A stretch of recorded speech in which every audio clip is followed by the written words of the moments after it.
Hello everyone, welcome to another JavaScript tutorial, and in this video we are going to create a very unique project. What we have here is a multiplication table, and in this input field you can enter any number. So if I enter 5 and press enter, so we get the table of 5, and we were all made to remember these tables in our childhood, but now that we are a pro we can create these on our own, and you can enter any number, any high value, and we will print the table for that number. So without wasting time, let's start creating the project.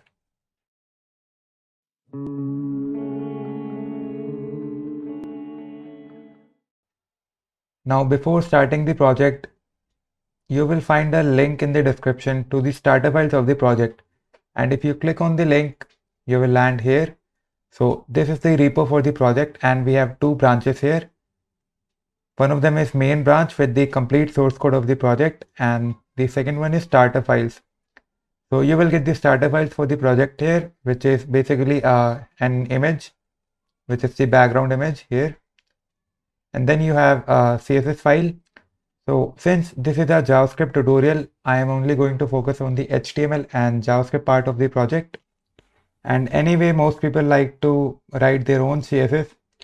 If you want, you can do that. And if you don't, you can just use the one I have provided.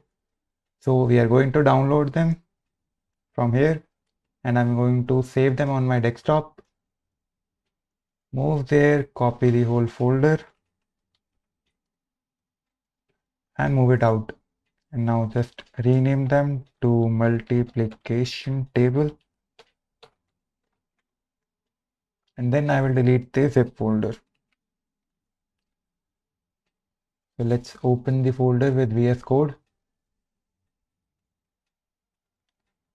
So you can see I have this CSS file with all the CSS already written, and you can take a look if you want. So in here we will create two new files.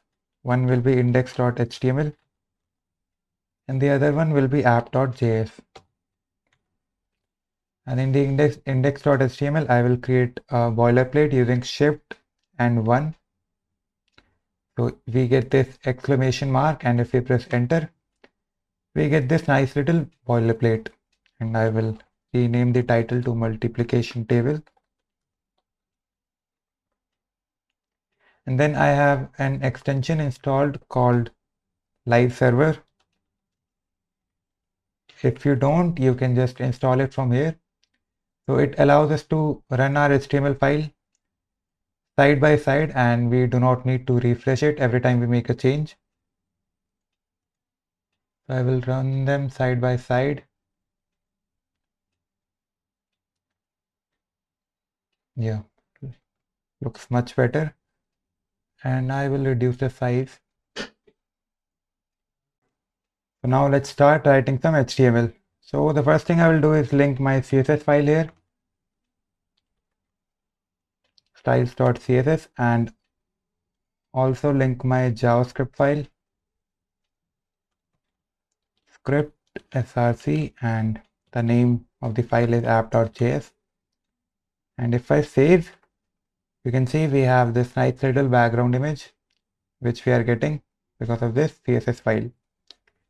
Now in the body, the very first thing I will do is create a section with a class of container, and inside this container we will have three elements. First one will be an h1 with a class of title, and the text inside will be multiplication table. Okay, not this table. Okay, and if I save, you can see we have our heading in the center. The next thing will be a form tag with a class of form, and we will remove this action because we do not need it. And inside the form I will have an input and a submit button. So input and type will be number, Then we will add a few more attributes. First will be a class of input. Then we will have the min attribute equal to 1 because we do not want 0 or any negative number. Then we will give it a placeholder of enter a number. Now after the input, let's also create a submit button type. So button type submit, and let's give it a class of submit, and the text inside will be enter. And if I save, you can see we have our input and our submit button right here. And these styles are automatically applied because of the CSS file. Right here, I have all these styles. Now the final thing for the HTML is a table, and it will not be a table tag, it will be a div with a class of table. And if I save, nothing happens because if I go to my styles.css, by default I have this table as display none because below here we are applying some padding, right? We have padding to rem and then we have a background. So if I do not have display none, let me comment it out, and if I save, you see we get this empty div and we do not want it, and this is happening because of the to rem padding. So we don't want it, so we are hiding it by default. And then when we have a number here and the user clicks enter, then we will change this display none using JavaScript. So now for the HTML, that's all we have right now, and we can move to the JavaScript file.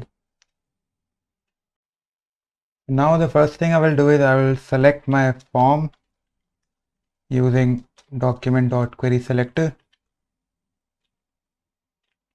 Query selector, and I will use the form class to target it. Then I will select my input, that is this input here. I will again use the document.querySelector and select it by the class name of input. Then we are going to add an event listener to the form, and the name of the event is submit. So whenever the form is submitted, basically whenever the user clicks on this enter button, we are going to run a callback function. And now if I show you something, whenever I click on this enter button, our page refreshes. So we want to prevent it. So I will use this event parameter and use a method called prevent default. So now if we click on the enter, you can see our page is not refreshing. So we can use this prevent default method to stop our page from refreshing every time we click on the button. Now the next thing I will do is I will check if my input element is empty, and we can do it using this value property. So we are checking if input.value, that is if value of this whole input block is empty, then we are going to print error to the console, and we're going to change it to an error message in this space right here in the UI. But for now, let's just print it to the console. And if it is not empty, then we want to log the value of the input dot value to the console. So now if I go full screen and open my console, you can see right now the input is empty, and if I click enter, we get this error message in the console. But if I enter a number, suppose I enter 54, and if I enter, we get 54 here. So now instead of logging these to the console, we want to call a few functions. So the first function will be called display table. So let me just create it. Display table. It will take a number as an input or as an argument, whatever you want to say. And let's for now just print the number. And instead of console logging, we are going to call this display table function here. So let me call it display function. And we are going to pass this input.value inside this function. So we can just remove the console log from here. So whatever the user enters here, it will be passed into this display table function. And we can do the same for another function, which will be named const show error. It will again be an error function, and this will take a message as an argument instead of a number because we want to display an error message. And again, we can just console log the message for now, and we can call the show error function here, and we can pass our message. So the message here will be please enter a number. So whenever the input field is empty, this show error message is called with a message of please enter a number. And right now we are printing the message to the console. So if I open the console again and show you the result, if I click on the enter, we get an error message saying please enter a number. But if I enter a number here, 1 2 3 suppose, so we get the number here. So we can close the console, and now again instead of console logging the number, we need to display a table. So let's start. Okay, so the first thing I will do is I will create a variable called output, and I'm going to use let because we are going to manipulate the variable, and this will be equal to a template string, and we'll use h1 here, and the text inside will be table of, and then we are going to put the variable n. Now let's just close the h1. So this will be the top heading of the table. Now we want to run a for loop, and I will initialize a variable called I with the value 1. The condition will be as long as I is equal to or less than 10, since we want the loop to run 10 times. And then after each iteration, I want to increment I by 1. And inside this loop, we will append output with, I will use a template string, and then I will paste a few lines and then explain you how it's working. Now, in each iteration, we are going to create a h3 and append it to the output. That means whatever the output already is, we are adding a new line, this line to the output in each iteration. And in this line, if I compare it with the finished project, so let me explain letter by letter what this line means. So first we have the variable n, that is the number we have entered here. Then we have this x symbol. Then we have I, which is the iteration of the loop, starts from 1 and goes till 10. Then we have an equal sign, and then we have this calculated part, that is n into I. And since we want it to be black in color, I am going to put it in a span tag with an ID of special text, and we are styling it in the CSS right here. We have color and a text shadow, and we are calculating it by multiplying the n to the I. So suppose the n is 5 initially, then in the first iteration this part will be 5 into 1, In the second iteration, I will be 2, so this part will be 5 into 2, that is 10. For the third, it will be 15, 20, 25, and so on. You get the idea. So now we have our output as all this. We just need to append it to the table div. We have this table div right here, and first we need to select it in the JavaScript. So I'm going to create a variable called table. Use document dot. We will use document dot query selector and use the class name called table. Then here we will use the property inner.html and make the inner HTML of the table equal to output. And if we save and if we enter a number, you will see that it still doesn't print our number if we click on enter. And this is happening because by default, if you remember, we have table as display none. So we need to change this display in the JavaScript. So before appending output to the table, I'm going to select my table, use the style property, and then for the CSS, I am going to use display property and make it equal to block instead of none. So now if I save and enter a number here, if I enter 10 and press enter, you see we are printing the table of 10. So that's all we have for the display table function. Now this was one of the way to insert elements to the DOM, and there are a lot of ways to do that.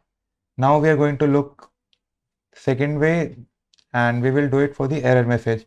And we want to insert the error message right here between the input tag, input element and this table. So for that, the first thing we need to do is select this container section, and we'll do it again by using document.query selector. The name of the variable will be container, simple as that, and we'll use document.query selector. Class name will be container. Let me just quickly check if I have spelled container right here. Container, yeah, because I always mess up the spelling of container. Container, yep, that's right. And we're selecting container here. Now we are going to create a new element and store it in a variable called h2 because the new element that we're going to create is an h2 element heading 2. For that, we'll use a method called document.createElement, which allows us to create new elements right from JavaScript. We just provide the name of the element that we want to create, and here it is an h2. Then we need to give a class name to h2 because we want to style the error message a little bit. I will give it a class name of error, and there was an error, spelling error. Now we need to append this error message to our h2, and for that we first need to use a method called append child, which allows us to append something to an element. And then inside this append child method, we are going to use another method called document.createTextNode. And this method, as you can see, string that specifies the node value property of the text node. So it basically allows us to insert any kind of text inside an element. And here the text will be coming from this message argument that we have provided here. Please enter a number. Now everything else is done. We just need to append this h2 now to the DOM. And for that, we will use another method, and we will use it on the container, that is the whole container section. And the name of the method is insert before, and it just works like the name. So we insert an element before another element. So the first element we pass is the element that we want to insert, that is the h2. And the second argument is the element we want to insert it before. So we want to insert h2 before the table. And if I save and if I leave this input empty and click enter, you see we get a error message. Here I can enter a number and we print the table, but you see the error message doesn't disappear. If I leave it empty and click enter again, we get another error message and it is not disappearing. So we need to remove the error message after some time. For that, we will use set timeout, and set timeout takes two arguments. The first one is a function and the second one is the number of milliseconds after which the function runs. And the time is in milliseconds, please remember that. So first let me pass a function. What this function will do is it will use a remove method to remove the h2 from the DOM, and we want to do it after 2.5 seconds. So it's basically 2500 milliseconds. Now if I save and if I enter a number and click enter, you see we print the table, but if I leave it empty and click enter, we get an error message, but you will see that it disappears after a time. So if we leave it empty and keep on clicking it, we get 3 messages, but they keep on disappearing after 2.5 seconds. So our app is complete. Let me just remove the console log from here. Yeah, so our app is complete. Let me go full screen once and show you the final working version. We enter a number 14. It prints the table for 14. We enter 141. We print table of 141. We leave it empty and click enter. We get an error message. And if I open the console and show you, the app is somewhat responsive too. It runs perfectly on phone sizes too. So it's a really nice app that uses a lot of function and set timeout API and basically everything there is to use in the JavaScript DOM manipulation. That's all we have for now. If you enjoyed the video, please leave a like and subscribe to the channel for more such content. And thank you for watching. Have a good day.